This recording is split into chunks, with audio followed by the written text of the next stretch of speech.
سب سے پہلے آپ سب کو ماہ رجب المرجب کی آمد کی مبارکباد، اور اس ماہ میں جتنی بھی مناسبتیں ہیں ان سب کی مبارکباد، خصوصاً شہزادہ اصغر کی ولادت باسعادت آپ سب کو اس کی تبریک اور تہنیت پیش کرتے ہیں۔ اور چند ہی دنوں بعد امیر المومنین علی بن ابی طالب علیہ السلام اللہم صلی علی محمد ولادت باسعادت پیش پیش آپ کو تبریک عرض کرتے ہیں۔ آج کا موضوع ہمارا بہت ہی بنیادی اور اہم ترین موضوع ہے کہ ایک امام کی بنیادی صفات اور خصوصیات کیا ہیں۔ امامت ایک ایسا عقیدہ ہے جو کہ مذہب تشیع کا خاص عقیدہ ہے، جس پر مذہب تشیع کی بنیاد ہے، اور ہمارا اور اہل سنت کا ایک فرق یہ ہے کہ ہم امامت کو عقائد کا حصہ سمجھتے ہیں، اصول دین کا حصہ سمجھتے ہیں اور اعتقادات میں اس کو شامل کرتے ہیں، جبکہ ان کے نزدیک امامت جو ہے وہ خلافت سے ریلیٹڈ ہے، وہ ایک فقہی مسئلہ ہے کہ کس کو حاکم ہونا چاہیے، اس کا اعتقادات اور عقائد سے کوئی تعلق نہیں ہے۔ لہٰذا ہمارے لیے بہت ہی اہم ترین گفتگو ہے، ہمارے جوانوں کو اس کو سمجھنے کی ضرورت ہے تاکہ ہم خود بھی اس کے بارے میں، اس عقیدہ امامت کے بارے میں پتہ ہو اور ہم اس پر گفتگو بھی کر سکیں۔ امامت کا عقیدہ ہم یہ سمجھتے ہیں کہ رسول خدا صلی اللہ علیہ وسلم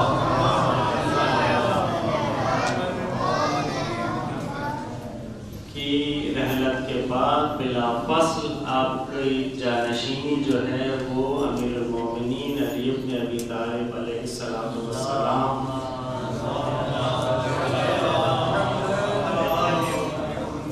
کو میسر ہوئی، اور اس میں بنیادی نقطہ یہ ہے کہ امیر المومنین اور اس جانشینی کا انتخاب خود رسول اکرم کے ہاتھ میں بھی نہیں تھا، یہ انتخاب خود خدا کا ہے، اور یہ اس کو ہم کہتے ہیں منصوص من اللہ، یعنی اللہ کی جانب سے رسول خدا کا جانشین مقرر ہوا۔ اور یہ امامت جو کہ ایک انشاءاللہ بھی آیات بیان کریں گے، ایک الہی منصب ہے، کوئی دنیاوی منصب نہیں ہے، یہ ایک الہی منصب ہے، اور اس کے بہت سارے ڈائمنشنز ہیں۔ اس کی صفات جو بنیادی ترین صفات ہیں وہ یہ ہے کہ یہ خدا کی جانب سے نامینیٹ ہوتا ہے، لوگ اور افراد اور اہل حل و عقد اس کا فیصلہ نہیں کر سکتے۔ دوسرا یہ کہ یہ ہستی جس کو امامت کا منصب دیا جاتا ہے وہ علم لدنی سے مالا مال ہوتا ہے، علم غیب سے مالا مال ہوتا ہے، اور وہ عصمت کے درجے پر فائز ہوتا ہے۔ یہ ہمارا عقیدہ ہے کہ ان سے کسی قسم کا کوئی گناہ سرزد نہیں ہوتا، اور ہر قسم کے رجس سے باطنی سے پاک و منزہ ہیں۔ یہ بنیادی خد و خال ہے عقیدہ امامت کے۔ اب ہم پہلے یہاں سے شروع کرتے ہیں کہ امام کے معنی کیا ہیں۔ امام کے لغوی معنی، لغت میں امام کہتے ہیں کسی بھی رہنما، پیشوا، لیڈر، پیش امام کو بھی امام کہا جاتا ہے کہ وہ آگے ہوتے ہیں، جس کو فالو کیا جائے اس کو امام کہا جاتا ہے عربی کی لغت۔ اصطلاح میں، قرآن کی اصطلاح میں بھی جس طریقے سے جو لغت میں معنی ہے، یعنی جس کی پیروی کی جائے۔ اب ضروری نہیں ہے کہ وہ مثبت معنی میں ہو، بلکہ منفی معنی میں بھی قرآن میں ائمۃ الکفر استعمال میں فقاتلوا ائمۃ الکفر، سورہ توبہ آیت 12، یعنی کفر کے اماموں کے ساتھ جنگ کرو، ٹھیک ہے۔ بس وہاں بھی لفظ ائمہ یوز ہوا ہے۔ اسی طریقے سے نہ مثبت نہ منفی دونوں پہلو اس میں آ سکتے ہیں۔ وہ آیت جو ہے سورہ بنی اسرائیل کی 71 آیت، یوم ندعو کل اناس بامامہم، قیامت والے دن ندعو پکارا جائے گا ہر انسان کو اس کے امام کے ساتھ۔ یہ قرآن، ہم ساتھ ساتھ قرآن کا امامت کے بارے میں جو تفصیلات اور جو ڈیٹیلز ہیں وہ بھی ساتھ ساتھ کور ہوتی چلی جائیں گی۔ اس میں اب وہ یہ جو کہا جا رہا ہے کہ ہر انسان کو اس کے امام کے ساتھ اٹھایا جائے گا، اب وہ مثبت بھی ہو سکتا ہے منفی بھی ہو سکتا ہے۔ جس کو بھی اس نے اپنا امام بنایا، بس کیا مطلب ہے جس کو بھی اس نے امام بنایا، یعنی ہم اپنی زندگی میں جس کو فالو کرتے ہیں۔ اگر ہمارے بچے جو ہیں وہ آج کسی پتہ نہیں کسی ان کے ساتھ ہی مشہور ہوں گے، اور اگر ہماری زندگی اپنے ائمہ کے مطابق ہوئی، ہمارا لباس، ہمارے بال، ہماری داڑھی، ہمارا رہن سہن، ہمارے تقریبات، ہمارے جشن، ہمارے میلاد، ہماری مجلسیں سب ائمہ کے عین مطابق ہوئی تو ان کے ساتھ ہم اٹھائے جائیں گے۔ اب انسان کو فیصلہ کرنا ہے کہ وہ دنیا میں کس کو فالو کرتا ہے، جس کو بھی وہ فالو کرے گا اس کے ساتھ قیامت والے دن اٹھایا جائے گا۔ اس کے بعد تیسری جو گروپ ہے آیات کا وہ ہے جو مثبت ائمہ، جس کو ہم امام اپنی اصطلاح میں جو کہتے ہیں امام، جو ہمارے ذہن میں امام آتا ہے، اس میں قرآن میں آیت ہے وَجَعَلْنَا مِنْهُمْ أَئِمَّةً يَهْدُونَ بِأَمْرِنَا، سورہ سجدہ کی 24ویں آیت۔ اور ہم نے قرار دیا منہم، ان لوگوں میں سے، یعنی ان لوگوں میں سے کچھ کو ہم نے بنایا، کیا بنایا؟ ائمہ، امام بنایا۔ یہدون بامرنا، کیا کرتے ہیں وہ امام؟ ہدایت کرتے ہیں ہمارے حکم پر۔ بس اگر کوئی غیر خدا کی طرف، غیر حکم الہی کی طرف بلاتا ہے تو وہ اللہ کا نومینیٹڈ امام نہیں ہے۔ آگے آیت کہتی ہے یہ کب ہم نے کیا؟ لما صبروا، جب انہوں نے صبر کیا تب ان کو بنایا گیا امام۔ وَكَانُوا بِآيَاتِنَا يُوقِنُونَ، اور وہ ہماری آیات، ہماری نشانیوں پر یقین رکھنے والوں میں سے تھے۔ بس اماموں کی، جن کو خدا امام بناتا ہے، ان کی دو صفات اس آیت سے نکل آئی۔ نمبر 1 صبر کرنے والے، نمبر 2 یقین والے، ان کو اپنے اللہ پر یقین ہے۔ تو مجالس میں آپ لوگ سنتے ہیں امام حسین سے بھی اس کو تطبیق کیا جاتا ہے۔ اسی طریقے سے سورہ قصص کی 5ویں آیت، اور یہ وہ آیت ہے کہ جس کو امام زمانہ جل اللہ تعالیٰ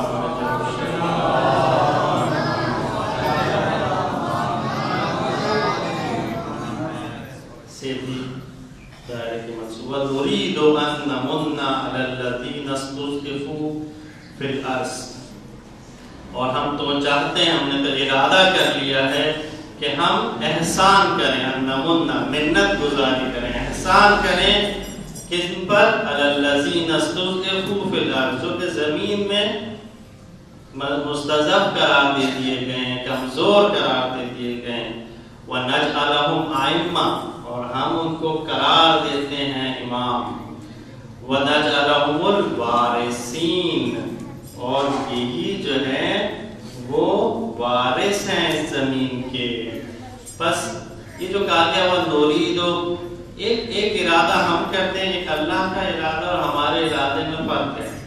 ہم جو ارادہ کرتے ہیں وہ ہو سکتا ہے پورا ہو سکتا ہے پورا نہ ہو، لیکن جو اللہ کا ارادہ ہے وہ لازمی ہے۔ یعنی جب اللہ کہتا ہے میں نے ارادہ کیا یعنی حتمی ہوگا، یہ ہو کر رہے گا، ٹھیک ہے۔ اس لیے ہم کہتے ہیں کہ امام زمانہ کی حکومت قائم ہو کر رہے گی، اور ایک دن وہ آئے گا کہ یہ پوری زمین جو ہے وہ عدل و انصاف سے ایسے بھر دی جائے گی جیسے وہ ظلم سے پر ہوگی۔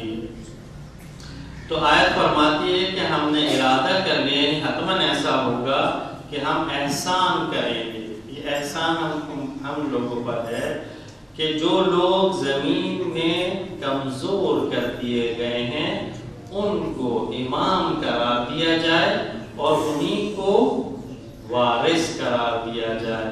بس یہاں سے بھی پچھلی آیت میں 2 صفات نکلی، صبر اور یقین کی۔ یہاں پہ ائمہ جن کو خدا امام بناتا ہے 2 ہیں، 2 نشانیاں ہیں۔ ایک تو زمین میں وہ مستضعف قرار دیے گئے ہیں۔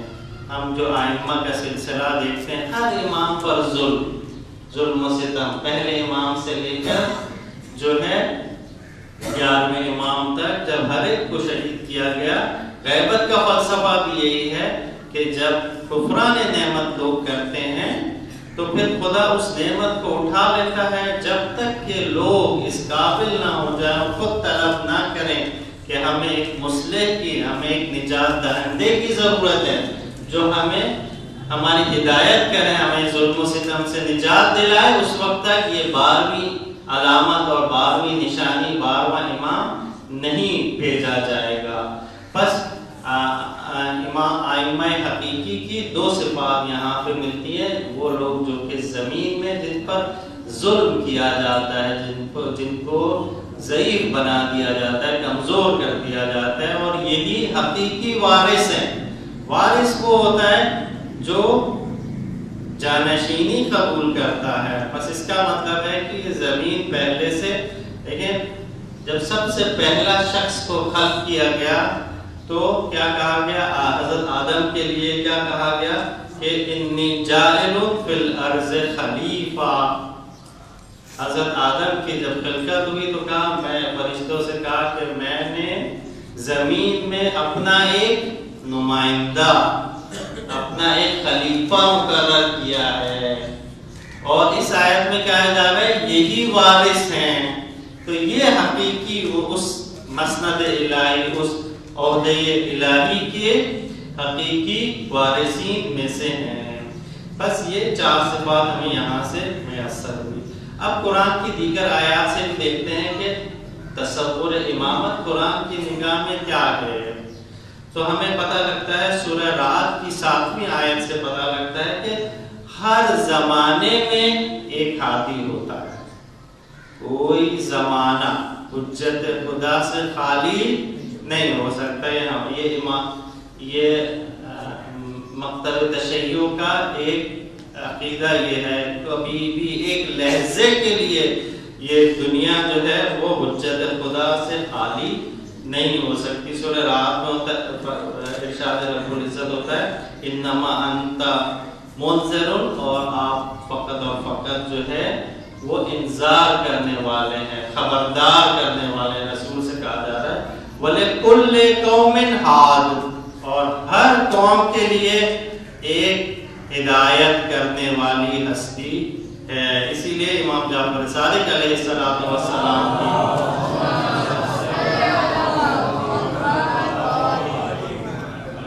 حدیث ہے کہ لو بقیت الارض بغیر امام لصاخت، اگر زمین جو ہے وہ امام کے بغیر ہو تو وہ تہو بالا نابود ہو جائے گی۔ بس ایک لحظے کے لیے زمین حجت خدا کے بغیر خالی نہیں رہ سکتی۔ تو یہ کچھ آیات تھی جو کہ امام اور تصور امامت اور عقیدہ امامت کے بارے میں ہے، لیکن یہاں پر ایک حدیث جو ہے جو کہ جس پہ سب کا اتفاق ہے، یعنی تمام فریقین جو ہے اس پر متفق ہیں کہ یہ حدیث رسول خدا صلی اللہ علیہ وآلہ وسلم نے فرمائی،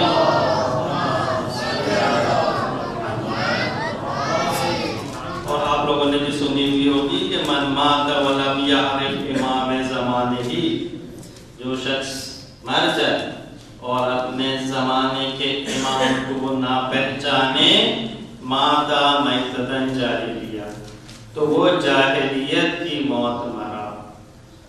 جاہلیت کی موت کیا ہے؟ دور جاہلیت میں کیا تھا؟ لوگ بتوں کی پوجا کرتے تھے، توحید نہیں تھی۔ بس اگر کوئی جاہلیت کی موت مرا یعنی توحید کا منکر، نبوت کا منکر، قیامت کا منکر، بس جس نے اپنے زمانے کے امام کو نہیں پہچانا وہ ایسا مرا جیسے مسلمان نہ ہو، کافر کی موت مرا، نعوذ باللہ۔ اب سوال یہ پیدا ہوتا ہے معرفت کیا ہے؟ کیا یہ معرفت یہ ہے کہ ہمیں پتا ہو یہ وقت کا امام ان کے ولادت کس تاریخ کو ہوئی، ٹھیک ہے، ائمہ کے بارے میں جاننا کہ ان کی ولادت کیا ہوگی، کیا کیا جو ہے واقعات ہوئے، یہ جاننا ٹھیک ہے، اچھی بات ہے، لیکن یہ معرفت نہیں ہے۔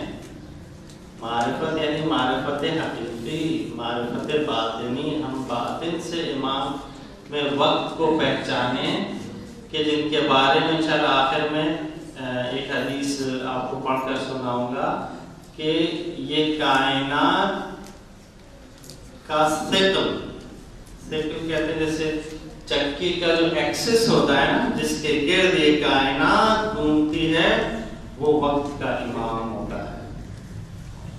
ائمہ فرماتے ہیں کہ ہمارے وجود سے یہ بادل بارش برساتے ہیں، یہ سورج روشن جو ہے امام کے نور سے روشن ہے،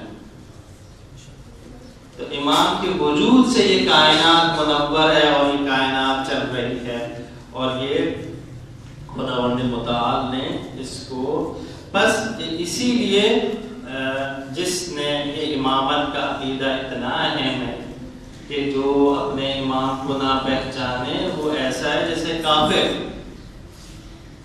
اس حدیث کے مطابق۔ اسی لیے وہ جو سورہ مائدہ کی آیت ہے، سورہ مائدہ کی 67 آیت میں رسول سے کیا کہا جا رہا ہے؟ یا ایھا الرسول بلغ ما انزل الیک من ربک، آپ پہنچا دیجئے جو آپ کی رب کی طرف سے آپ پر نازل ہوا ہے، اور اگر آپ نے نہیں پہنچایا تو ایسا ہے ایسے کار رسالت ہی انجام نہیں دیا۔ یعنی اتنی امپورٹنٹ ہے یہ چیز، امامت اور امامت کا عقیدہ اور امام کو جاننا اور امام کو پہچاننا اور اپنے آپ کو امام کے مطابق ڈھالنا اور ان کے پیچھے چلنا اور اپنی زندگی جو ہے، اپنی زندگی کو امام کے مطابق چلانا اتنا اہم ہے کہ اگر وہ نہ کیا جائے تو ایسے جیسے کافر کی موت مرا انسان۔ اسی لیے رسول کو بھی اتنا سخت لہن بتایا جا رہا ہے کہ اگر آپ نے یہ نہیں پہنچایا تو گویا آپ نے رسالت کا کوئی حکم بھی نہیں پہنچایا۔ اور پھر کیا کہا جا رہا ہے؟ واللہ یعصمک من الناس، اللہ آپ کو بچائے گا، محفوظ کرے گا لوگوں سے۔ ان اللہ لا یہدی القوم الکافرین، اور اللہ جو ہے کافر قوم کی ہدایت نہیں کرتا۔ تو ہمارا سوال یہ ہے کہ یہ کون سا، ایک تو آپ کو معلوم ہے یہ سورہ مائدہ کی جتنی بھی آیتیں ہیں، یہ آیتیں سب سے آخری سورہ جو نازل ہوا وہ سورہ مائدہ ہے، اس پہ سب کا اتفاق ہے، مریکین کا اتفاق ہے، سب سے آخری سورہ سورہ مائدہ ہے۔ اب یہ کون سا حکم الہی ہے کہ جس کو کہا جا رہا ہے رسول سے اگر یہ نہیں پہنچایا تو گویا رسالت ہی نہیں پہنچائی، اور پھر یہ بھی کہا جا رہا ہے اللہ آپ کو محفوظ رکھے گا لوگوں سے۔ ایسا کون سا حکم تھا؟ یہ امت مسلمہ سے ہمارا سوال ہے، ایسا کون سا حکم تھا؟ حج کا حکم تھا، عمرے کا، ربا کا حکم تھا، کون سا حکم تھا جو اتنے اتنے خوف کا منظر تھا کہ اللہ کہہ رہا ہے ہم آپ کو بچائیں گے رسول، اور کافروں پر جو ہے اللہ ہدایت نہیں کرتا۔ تو یہ وہی عقیدہ امامت ہے جو کہ حدیث غدیر یہ آیت جو ہے اس حدیث غدیر سے متعلق ہے کہ جس میں مولا کی ولایت کا اعلان رسول خدا نے غدیر قوم میں کیا.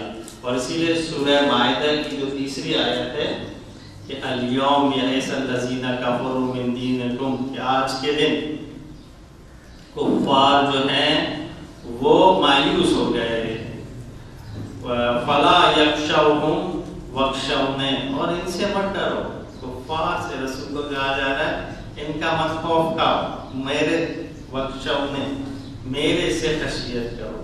اور پھر مشہور و معروف آیت الیوم اکملت لکم دینکم، آج کے دن جو ہے تمہارا دین کامل ہو گیا. وَأَتْمَمْتُ عَلَيْكُمْ نِعْمَتِي، اور آج میں نے اپنی نعمت کو کمپلیٹ کمال درجہ کمال تک پہنچا دیا. وَرَضِيتُ لَكُمُ الْإِسْلَامَ دِينًا، اور میں راضی ہو گیا دین کے طور پر اسلام سے. اب ہم سوال پوچھتے ہیں الیوم یعنی کسی دن یہ واقعہ پیش ہوا ہے، ایسا کون سا واقعہ پیش ہوا؟ کفار مایوس ہو گئے. کون سے حکم الہی سے کفار مایوس ہو گئے؟ کفار مایوس کیا ہوئے؟ ان کو یہ تھا کہ جب تک رسول خدا کی حیات ہے تب تک یہ دین اسلام رہے گا. یہ مر جائیں گے، یہ فوت ہو جائیں گے، انتقال کر جائیں گے، اس کے بعد دین کا کوئی والی وارث نہیں ہوگا. لیکن جب غدیر قوم میں اعلان ہو گیا تو مایوس ہو گئے کفار. اور کوئی ایسا حکم الہی نہیں ہے جس سے مایوس ہو سکے. تو اسی لیے شہید مطہری اپنی یہ امامت اور رہبری والی کتاب میں لکھتے ہیں کہ ہم امت مسلمہ سے سوال کرتے ہیں کہ یہ کون سا حکم تھا کہ جس سے کفار مایوس ہو گئے، جس پہ خدا نے کہا الیوم اکملت لکم، کون سا حکم الہی ہے جس سے دین کامل ہو گیا؟ کیا ربا کے حکم سے کامل ہو گیا؟ کیا حج کے حکم سے کامل ہو گیا؟ وہاں سے کوئی جواب نہیں ملتا.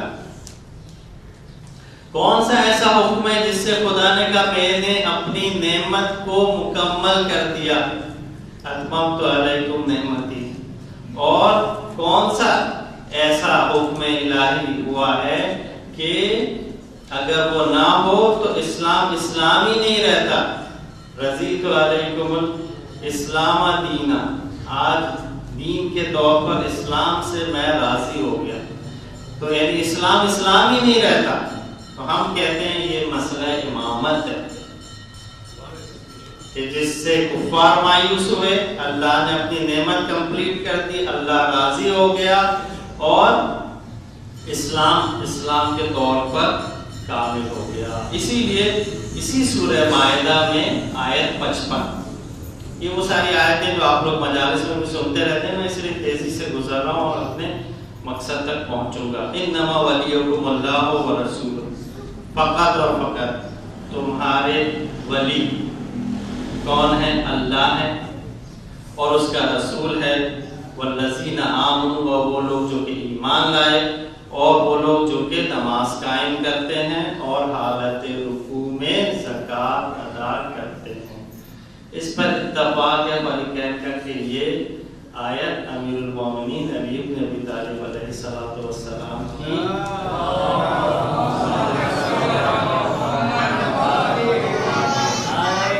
اس آیت میں بہت ہی اہم نکات.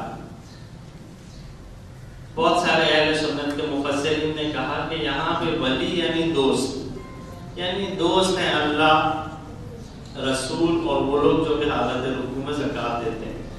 تو یہ جو انما اللہ نے لگا دیا فقط اور فقط، اس سے پتہ لگتا ہے کہ یہ ولی دوست کے معنی میں نہیں ہو سکتا. کیوں؟ کیونکہ آیتیں ہیں کہ مومنین آپس میں ایک دوسرے کے دوست ہیں. یہاں تو مومنین کا ذکر نہیں ہو رہا، بس تین ہی لوگ جو ہے نا آپ کے ولی ہیں بس. لیکن دوسری آیتیں کہہ رہی ہیں مومنین سب ایک دوسرے کے آپس میں ولی ہیں یعنی دوست ہیں. تو یہاں پہ مراد ولی سے دوست نہیں ہو سکتا، نمبر 1۔ 2، یہ جو کہا گیا ہے کہ حالت رکوع میں زکوٰۃ ادا کرتے ہیں، اس سے یہ پتہ لگتا ہے کہ یہ کسی خاص قضیے، کسی خاص واقعے کے بارے میں ذکر ہو رہا ہے، ورنہ تو کوئی بھی حالت رکوع میں زکوٰۃ دیتا کہتا میں حاکم ہو گیا ہوں اس آیت کے مطابق، تو ایسا تو نہیں ہوا۔ اس کا مطلب ہے کہ مسلمانوں کو معلوم تھا کہ یہ ایک خاص واقعہ ہے جس واقعے میں امیر المومنین علی بن ابی طالب نے زکوٰۃ دی تھی، اور اسی لیے اشعار بھی ملتے ہیں ہم کو، حسان بن ثابت اور دیگر شعراء جو ہیں اپنے اشعار میں اس واقعے کا تذکرہ کر چکے ہیں۔ بس یہ خاص واقعہ، یہ عمومی واقعہ نہیں ہو سکتا، ورنہ ہر کوئی جو ہے نا حاکم بن جاتا حالت رکوع میں زکوٰۃ دے کر۔ تو یہ اب اس میں اور بھی تفصیلات ہیں، لیکن انشاءاللہ آپ لوگ امامت سے متعلق جو کتب ہیں اس میں انشاءاللہ سنتے رہتے ہیں۔ بس اس اور یہ روایات بھی، فریقین کی بھی روایات موجود ہیں کہ یہ آیت فقط امیر المومنین، کیونکہ بہت سارے لوگوں نے بعد میں بڑی کوششیں کی لیکن کوئی آیت نازل نہ ہو سکی۔ اب ہم آتے ہیں اپنے موضوع کی طرف کہ اور کیا صفات جو میں نے شروع میں بیان کی تھی کہ 3 صفات امام کی جو ہے وہ بنیادی ترین ہیں، وہ ہیں نمبر 1 منصوص من اللہ، خدا کی جانب سے اس کا ہونا، منتخب ہونا، نمبر 2 علم، اور نمبر 3 عصمت۔ ان تینوں پہ بس مختصر سی گفتگو کر کے آپ کی زحمتوں کو تمام کریں گے۔ سورہ بقرہ آیت 124 جو کہ حضرت ابراہیم سے متعلق ہے، اور یہ بھی امامت سے متعلق بہت مشہور و معروف آیت ہے۔ وَإِذَ ابْتَلَىٰ إِبْرَاهِيمَ رَبَّهُ، اور جب آزمائش کی، امتحان کیا ابراہیم کو اس کے رب نے، کلمات کے ذریعے ان کا امتحان لیا گیا، وَأَتَمَّهُنَّ، اور وہ اس میں کامیاب ہو گیا۔ حضرت ابراہیم جب اپنی امتحان اور آزمائش میں کامیاب ہو گئے تو خدا نے کہا قَالَ إِنِّي جَاعِلُكَ لِلنَّاسِ إِمَامًا، بتحقیق میں نے اے ابراہیم آپ کو قرار دیا لوگوں کے لیے امام۔ قَالَ مِن ذُرِّيَّتِي، انہوں نے سوال کیا، حضرت ابراہیم نے پوچھا کیا میری ذریت میں بھی کوئی امام بنے گا یا مگر میں ہی بنوں گا؟ تو خدا نے جواب دیا قَالَ لَا يَنَالُ أَيْدِيَ الظَّالِمِينَ، کہ خدا نے کہا کہ میرا عہدہ ظالموں تک نہیں پہنچتا۔ تو اس آیت سے ہمیں کیا پتہ لگتا ہے؟ نمبر 1 لا ينال أيدي الظالمين، یہ عہدہ امامت جو ہے یہ اللہ کا منصب ہے، حق کے حاکمیت خدا کو ہے، خدا نبی کو دیتا ہے، نبی امام کو دیتا ہے۔ تو پہلی چیز تو یہ ہوگی کہ امامت عہدہ الہی ہے۔ نمبر 2 انی جاعلک للناس، امام کو خدا قرار دیتا ہے، بناتا ہے، لوگ امتی امت یہ لوگ نہیں بنا سکتے۔ اس آیت سے ہمیں یہ بھی پتہ لگتا ہے کہ ابھی کیونکہ وقت نہیں ورنہ آپ کو تفصیل سے بیان کرتے کہ حضرت اسماعیل اور حضرت اسحاق حضرت ابراہیم کے بڑھاپے میں آپ نے دعا کی تھی، تو اس کے نتیجے میں جو ہے وہ آپ کو فرزند عطا ہوئے تھے، اور آپ کا سب سے بڑا امتحان جو ہے وہ سب کو معلوم ہے کہ ذبح اسماعیل سے لیا گیا۔ بس اس کا مطلب ہے کہ آپ پہلے سے نبی تھے،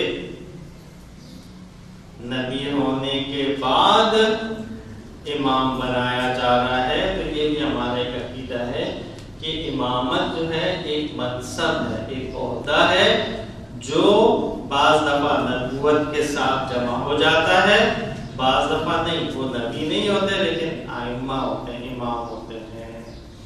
وہ آیت، اس میں تفصیلات یہ ہے، بعض لوگ کہتے ہیں کہ نہیں یہ صرف یہ جہاں جہاں یہ کہا گیا ہے کہ امام قرار دیا ہے اس سے مراد نبوت ہے۔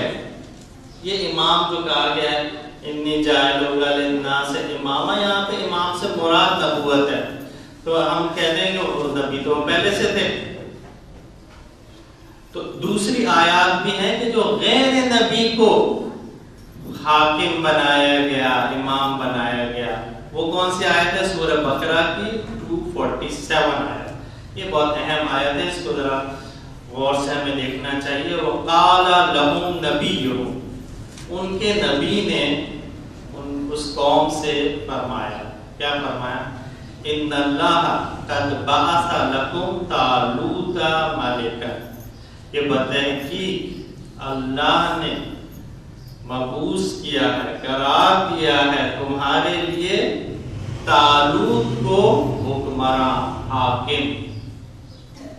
کون کہہ رہا ہے؟ نبی وقت کہہ رہا ہے، خود آیت کہہ رہی ہے کہ ان کے نبی نے ان سے کہا، تو اس کا مطلب ہے طالوت نبی نہیں تھے اس وقت، بعد طالوت نبی تھے، تو طالوت نبی نہیں تھے لیکن ان کو خدا نے امام بنایا۔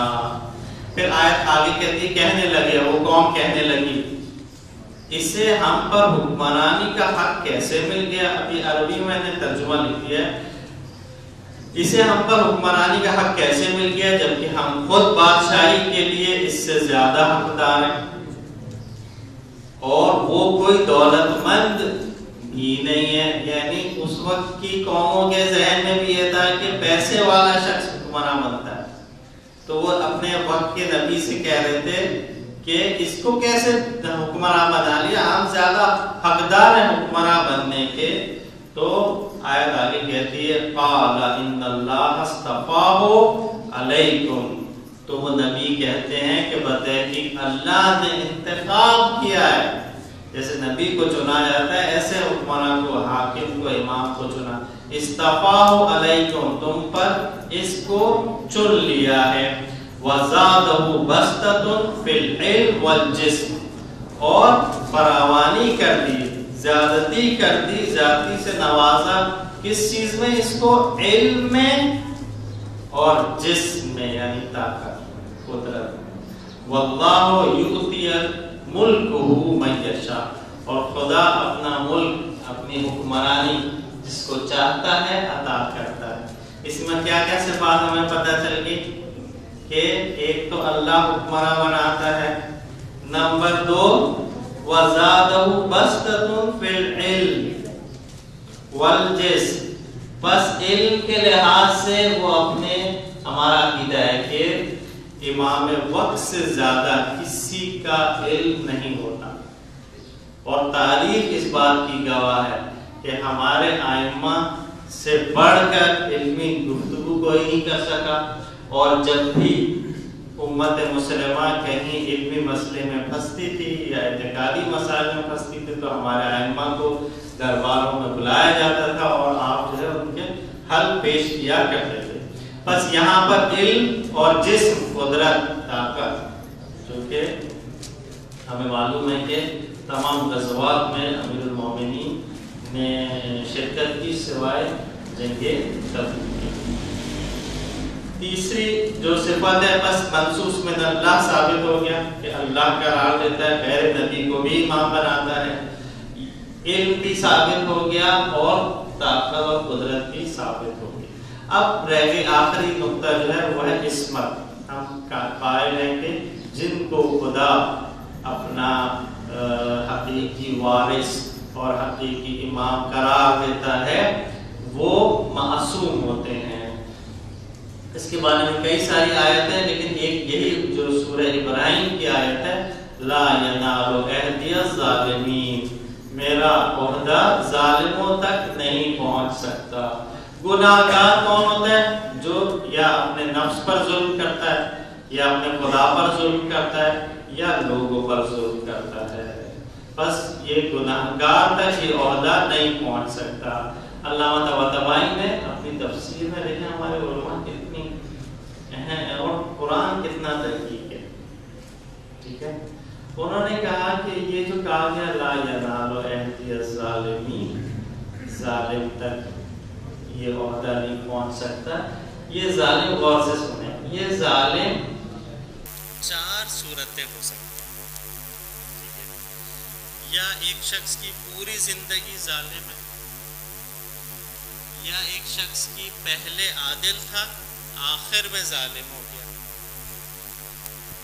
یا پوری زندگی عادل ہے،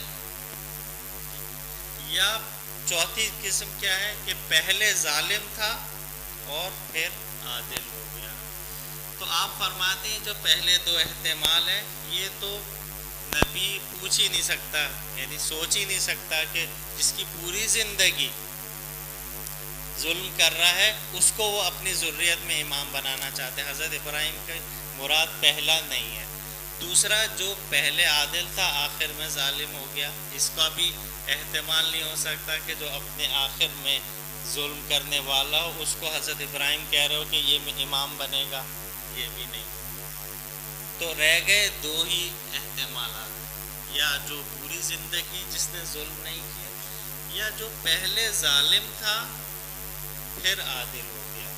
تو علامہ کہنا ہے خدا نے جو کہا ہے لا ینال عہد الظالمین، یہ چوتھا آپشن کے بارے میں خدا کہنا چاہ رہا ہے کہ جس نے اپنی زندگی میں کبھی بھی ظلم کیا ہے بعد میں اس نے توبہ کر لی، ایسے کو بھی یہ منصب امامت اتنا اہم بڑا منصب ہے کہ جس نے زندگی میں کبھی بھی گناہ کیا ہو وہ اس کو یہ عہدہ اور یہ منصب نہیں مل سکتا۔ اس سے ثابت ہوتا ہے کہ یہ امام جو منصوص من اللہ ہوتا ہے وہ معصوم ہوتا ہے۔ اسی طرح آیت اخیر سورہ احزاب کی 33ویں آیت آپ لوگ سنتے رہتے ہیں، اس سے بھی عصمت ثابت ہوتی ہے کہ خدا نے ارادہ کر لیا ہے کہ ان اہل بیت سے رجس کو دور کر دے۔ ظاہر یہ رجس جو ناپاکی جو ہے وہ باطنی مراد ہو رہی ہے نہ کہ ظاہری۔ وہ باطنی رجس جو ہے وہ جو اس سے پاک ہوتا ہے وہ معصوم ہوتا ہے، یعنی گناہ سے ان کو پاک کر دیا گیا ہے۔ اور اس میں ہر رجس یعنی ہر قسم کے گناہ سے وہ پاک ہے، بس مطلقاً ان کے بارے میں کہا گیا۔ اسی طرح سورہ نساء کی آیت 59 اطیعوا اللہ واطیعوا الرسول واولی الامر منکم، یہ بھی فریقین کے اتفاق ہے کہ یہ مولا کے بارے میں یہ آیت ہے۔ اس میں کہا جا رہا ہے کہ قرآن نے اتنی دقیق باتیں کی کہ آپ اس زمانے کے لوگ شاید اس کو بدلنا چاہتے تھے نہیں بدل سکتے تھے، نہ سمجھ سکتے تھے۔ یہ خود فخر رازی، علامہ فخر رازی جو کہ اہل سنت کے بہت بڑی تفسیر انہوں نے لکھی ہے، انہوں نے کہا ہے یہ اولی الامر معصوم ہی ہونا چاہیے، کیونکہ کہا جا رہا ہے اطاعت کرو اللہ کی، اطاعت کرو رسول کی اور اولی الامر کی۔ اگر یہ رسول اور اولی الامر خلاف غیر خدا کوئی حکم کریں تو پھر ہم کیا کریں گے؟ ہمیں تو مطلقاً کہا جا رہا ہے اطاعت کرو اولی الامر کی۔ اگر اولی الامر نے خدا یا رسول کے حکم کی مخالفت میں حکم دے دیا تو اب ہم اللہ کی اطاعت کریں، رسول کی اطاعت کریں یا اولی الامر کی؟ خدا کہہ رہا ہے دونوں کی اطاعت کرو۔ ایسا کیسے ہو سکتا ہے؟ یعنی اگر اللہ کا حکم ہو جہاد کرنے کا اور اولی الامر کے جہاد نہیں کرنا، اب آیت کہہ رہی ہے دونوں کے اطاعت کرو، یہ ممکن نہیں ہے۔ اس کا مطلب ہے اولی الامر کبھی خلاف خدا اور رسول حکم ہی نہیں کرتا، اور وہ کون ہے؟ وہ صرف معصوم ہستیاں ہیں۔ اب یہ معصوم ہستیاں آیت اخیر سے بھی ثابت ہے، یہ معصوم ہستیاں روایات سے بھی ثابت ہے۔ تاریخ میں کسی نے سوائے ہمارے ائمہ کے عصمت کا دعویٰ نہیں کیا، یہاں سے بھی ثابت ہے۔ تو ہر لحاظ سے جو ہے وہ عصمت جو کہ بنیادی ترین صفات میں سے ہے وہ ثابت ہے۔ آخر میں بس امام علی رضا کی ایک مفصل روایت ہے جس میں وہ عقیدہ امامت کے بارے میں بیان کرتے ہیں۔ یہ کتاب ہے امامت اور رہبری شیخ مطہری کی، جس میں شیعت کا جو عقیدہ ہے اس کے بارے میں بتایا گیا ہے۔ میں صرف کیونکہ وقت کم ہے میں صرف پڑھ دوں گا تاکہ جو ہے وہ ہم سب اس سے استفادہ کر سکیں۔ عربی عبارتیں نہیں پڑھوں گا تاکہ ایک کوئی صحابی ہے عبدالعزیز بن مسلم، ان کا بیان ہے کہ ہم مرو، ایک علاقہ تھا جہاں امام رضا کو لے جایا گیا تھا، مرو میں امام رضا علیہ السلام کے ہمراہ تھے۔ یہ اس سفر کی بات ہے جب امام ولی عہدی کے سلسلے میں خراسان لے جائے جا رہے تھے۔ جمعے کے دن ہم مرو کے جامع مسجد میں بیٹھے تھے اور امام جماعت موجود نہیں تھا۔ لوگ جمع ہو کر مسئلہ امامت پر گفتگو کر رہے تھے۔ اس کے بعد وہاں سے اٹھ کر میں امام کی خدمت میں حاضر ہوا، ان سے ساری باتیں بیان کر دی۔ امام نے تمسک آمیز تبسم فرمایا کہ آخر یہ لوگ کیا سوچتے ہیں؟ یہ لوگ دراصل موضوع امامت کو ہی نہیں سمجھتے۔ اس کے بعد امام نے فرمایا یہ لوگ جاہل ہیں اور انہوں نے اپنے افکار و عقائد میں دھوکہ کھایا ہے۔ خداوند عالم نے اپنے پیغمبر کو اس وقت تک نہیں اٹھایا جب تک دین کامل نہیں ہوا۔ اس نے قرآن نازل فرمایا جس میں حلال حرام حدود و احکام اور وہ تمام باتیں جن کی دین کے سلسلے میں انسان کو ضرورت ہے سب بیان کر دی اور اعلان کر دیا۔ وما فرطنا فی الکتاب من شیء، ہم نے اس کتاب قرآن مجید میں کسی بھی چیز کو نہیں چھوڑا ہے، یعنی سب کچھ بیان کر دیا ہے۔ اپنی حیات طیبہ کے آخری ایام میں پیغمبر اسلام نے حجت الوداع کے موقع پر اس آیت کی تلاوت بھی فرمائی، الیوم اکملت لکم دینکم واتممت علیکم نعمتی ورضیت لکم الاسلام دینا، جو میں نے ابھی آپ کے سامنے اس کا ترجمہ کیا۔ اس کے بعد امام رضا نے فرمایا وَأَمْرَ الْإِمَامَةِ مِن تَمَامِ الدِّينِ، اور مسئلہ امامت دین کو تمام اور کامل کرنے والے مسئلے میں سے ہے۔ پیغمبر اس وقت تک تشریف نہیں لے گئے جب تک انہوں نے اپنی امت کے درمیان ہدایت کی نشانی کو بیان نہ کر دیا اور ان کے لیے دین کی راہ روشن نہ کر دی۔ وَأَقَامَ لَهُمْ عَلِيًّا عَلَمًا، اور ان کے لیے علی کو رہنما مقرر فرما دیا۔ یہاں شہید نے کافی تفصیلات دی ہیں، میں اس کو چھوڑتا ہوا صرف حدیث بیان کر رہا ہوں۔ اگر کوئی شخص یہ کہے کہ خدا نے اپنا دین کامل نہیں کیا تو اس نے قرآن کے خلاف بات کہی ہے، اور جو بھی قرآن کو رد کرے کافر ہے۔ وَهَلْ يَعْرِفُونَ قَدْرَ الْإِمَامَةِ، جو لوگ کہتے ہیں کہ امامت انتخابی ہے، کیا وہ جانتے بھی ہیں کہ امام کے کیا معنی ہیں؟ ان لوگوں نے سمجھ لیا ہے کہ امام کا انتخاب کسی سپہ سالار لشکر کے انتخاب کی مانند ہے، جبکہ امام وہ ہے کہ جس کے تعین پر قرآن فرماتا ہے کہ میں نے دین کامل کر دیا۔ ساتھ ہی ہم یہ بھی جانتے ہیں کہ اسلام کی جزیات قرآن میں نہیں ہیں، حقیقت اسلام اس امام کے پاس ہے۔ کیا لوگ سمجھ سکتے ہیں کہ ایسا شخص کون ہے کہ خود اسے منتخب کر لیں؟ یہ تو ایسے ہی ہوا جیسے کہا جائے کہ پیغمبر کا انتخاب ہم خود ہی کرتے ہیں۔ امامت انسان کی فکری حدود سے کہیں بالاتر ہے کہ اسے انتخابی قرار دیا جائے۔ اسی مسئلے کو انتخابی کہا جانا چاہیے جسے لوگ واقعی طور پر تشخیص دے سکیں۔ جن مسائل میں انسان خود تشخیص کی صلاحیت رکھتا ہے وہاں دین کبھی براہ راست مداخلت نہیں کرتا، اور بنیادی طور پر ایسے مسائل میں دین کی براہ راست مداخلت بالکل غلط ہے، کیونکہ ایسی صورت میں سوال اٹھے گا کہ پھر انسان کی فکر و عقل آخر کہاں کام آئے گی۔ جہاں تک انسانی فکر و عقل کا دائرہ ہے انسان خود انتخاب کرے، لیکن جو بات عقل بشر کی حد سے خارج اور بالاتر ہے اس میں انتخاب کی گنجائش ہی نہیں ہے۔ امامت قدر و منزلت کے اعتبار سے بہت بلند، شان کے اعتبار سے بہت عظیم، مرتبے کے اعتبار سے بہت عالی ہے۔ اس کی دیواریں ناقابل عبور ہیں، وہ عقل و فکر کی حد سے باہر ہے۔ پھر امام فرماتے ہیں اگر امامت کی حقیقی معنی سمجھنا چاہتے ہو تو یہ جان لو کہ امامت ان تمام مسائل سے الگ ہے جن کا آج لوگ اظہار کرتے ہیں کہ پیغمبر کا ایک خلیفہ اور جانشین منتخب کریں، لیکن یہ جانشین پیغمبر صرف لوگوں کے امور کی دیکھ بھال کرے۔ امامت تو اصل میں وہ منصب ہے کہ ابراہیم جیسا پیغمبر نبوت کے بعد اس تک رسائی حاصل کرتا ہے، یہ جو میں نے آیت بیان کی تھی۔ اور اس منصب پر فائز ہونے کے بعد مسرت کا اظہار کرتے ہوئے خدا کی بارگاہ میں عرض کرتا ہے وَمِن ذُرِّيَّتِي، خداوند میری ذریت میں سے اس کو قرار دے۔ ابراہیم جانتے ہیں کہ عظیم منصب ان کی تمام ذریت کو حاصل نہیں ہو سکتا۔ جواب دیا جاتا ہے لا ینال عہد الظالمین، یہ وہ منصب ہے جو ظالم کو نہیں مل سکتا۔ پھر امام فرماتے ہیں یہ منصب ان منتخب افراد میں ہے، یعنی ذریت حضرت ابراہیم میں اہل صفوہ، صفوہ کہتے ہیں جو منتخب شدہ بہترین افراد کو عطا ہوا ہے۔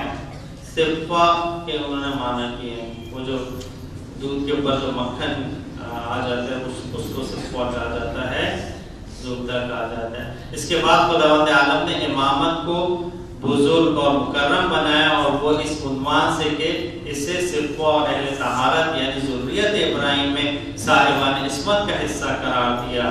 اس کے بعد امام قرآن کی آیات سے استدلال فرماتے ہیں وَوَهَبْنَا لَهُ إِسْحَاقَ وَيَعْقُوبَ، اور ہم نے ابراہیم اور اسحاق و یعقوب جیسے فرزند عطا کیا اور ہم نے ان سب کو نیکوکار اور صالح نبی قرار دیا اور ان کو لوگوں کا ہادی اور پیشوا قرار دیا کہ ہمارے حکم سے لوگوں کی ہدایت کرتے ہیں، اور ہم نے ان کی طرف نیک اعمال بجا لانے کی وحی کی۔